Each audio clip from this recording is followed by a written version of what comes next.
You will hear an interview with a girl called Steffi Smeaton, who is talking about a group cycling trip she went on. For questions 24 to 30, choose the best answer. A, B, or C. You now have 1 minute to look at part 4. My next guest on the travel program is Steffi Smeaton, who recently returned from a week-long group cycling holiday. Steffi, how did you first hear about the trip? Actually, I'd been hoping to do something like this for a while and had just been waiting for the right thing to come up. Then I spotted this one on a website. It sounded just the sort of fun thing I was looking for. So I booked a place. It was only later that I realised quite how far I'd have to cycle, and that's when suddenly I began to have doubts about my level of fitness. But I still went ahead with it, though, and it all turned out okay in the end. So, what expectations did you go into it with? Well, I'm always up for a challenge, that's just my character, so naturally I was hoping that it would provide that. I guess most of all I wanted to see just how serious I was about cycling. I've always had a bike and enjoyed it, but I was thinking it might become more important in my life in some way. And of course, I thought it would be a chance to make contacts amongst like-minded people, although I had no information about who the other group members would be before I left. How did your family react to the idea? Oh, they weren't surprised. In fact, when I was talking about the preparations I needed to make, my elder brother got all excited and started describing a trip he'd taken.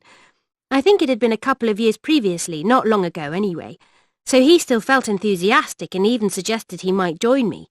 We all had to remind him that he's a father now and needs to stay around to look after his new baby. I don't think my sister-in-law would have been thrilled at the prospect of him going. So, who else was in the group? There were about 20 of us. A couple of them had obviously done that sort of thing before, but they showed no signs of impatience with the rest of us who were finding the pace pretty tough. We needed to concentrate on keeping up with those two, though, so any chat was left until the evenings when you needed time to wind down no matter how exhausted and sleepy you were feeling. So, did you make real friends? I hope so. The problem is that we are all in different places and, well, lead busy lives. Several people were taking photos the whole time and agreed to email those to everyone. There was some talk of getting together at weekends to keep up with our cycling, but definite plans didn't actually get made. We'll see. Maybe we'll sign up for the same ride again next year. So, looking back, has it changed you? Oh, yes. You know what was really interesting for me, though? I'm always trying to be very organised, like with my college work and stuff. I set myself all these targets, prioritise and so on, and worry whether I'm pulling my weight in any team I'm meant to be part of. But on the bike trip, these things didn't seem quite so important. The pace was just the pace we all rode at, and I stopped trying to calculate our speed and things like that. Maybe that'll carry over into the rest of my life too. Interesting. And is it all cycling from now on? Oh no, I'm hoping to go flying. I mean, in a small plane. And I know I will one day. Who knows when. But first I have to go on a 10-kilometre running race I put my name down for. I'm really not looking forward to that one.